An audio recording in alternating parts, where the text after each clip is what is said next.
Imagine you are an air traffic controller. It's a quiet morning in September 1992 at the Caracas airport in Venezuela. Suddenly a blip appears on your radar. It's coming from nowhere. No flight plan, no radio signal. You look out the window and your blood runs cold. Coming out of the clouds is a Douglas DC-4, a propeller plane that looks like it belongs in a museum, not a modern jet terminal. The pilot's voice crackles over the radio, sounding panicked, confused. He asks, "Where are we?" You tell him. Then he asks the question that changes everything. "What is the date?" You tell him it's September 21st, 1992. There is a long, terrifying silence on the other end. Then the pilot screams, "Oh my God, it should be July 2nd, 1955. Welcome to the archive.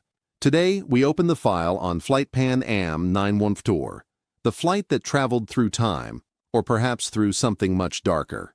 July 2nd, 1955, New York City. 57 passengers and 4 crew members board a routine flight to Miami, Florida. It's a clear day, a perfect day for a vacation. The engines roar to life. The silver wings of the DC-4 catch the morning sun, and Flight 914 disappears into the blue. It was supposed to be a 3-hour flight, but 3 hours passed, and there was no sign of them. 4 hours. 5. The Coast Guard searched every inch of the Atlantic between New York and Florida. No debris, no oil slicks, no bodies. It was as if the sky itself had opened up and swallowed 61 people whole. The families mourned. The files were closed. For 37 years, Flight 914 was just another tragic mystery of the Bermuda Triangle era. Until the morning the radar started chirping in Caracas. Back in 1992, the air traffic controller, Juan de la Corte, couldn't believe his eyes. The DC-4 landed smoothly on the runway. Through his binoculars, Juan saw the faces of the passengers. They were pressed against the windows, looking out at the modern jets, the glass terminals, and the people holding glowing rectangular devices, what we now call smartphones.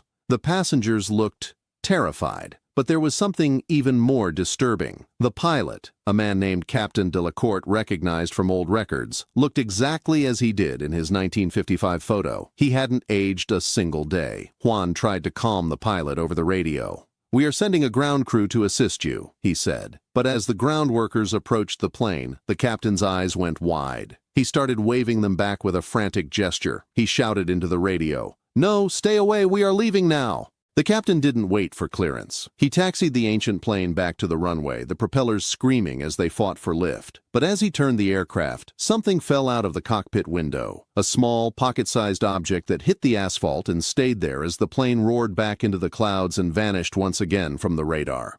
The ground crew ran to the spot. There, lying on the runway, was a small pocket calendar. It was brand new.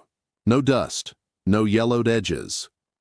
The year printed on the cover was 1955. To this day, that calendar remains the only physical evidence of the Caracas incident. No one knows where Flight 914 went after it took off again.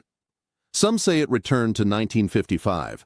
Others believe it is still circling in the mist, looking for a world that makes sense. Was Flight 914 a hoax, a glitch in our reality, or a warning that time is not the straight line we think it is?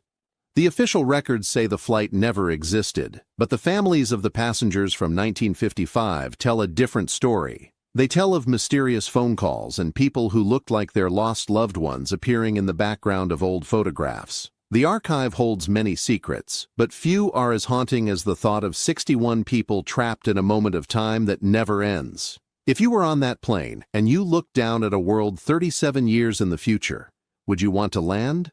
Or would you pray to disappear again? Share your theories in the comments. The archive is always watching. I am the archivist, and some files are better left unopened.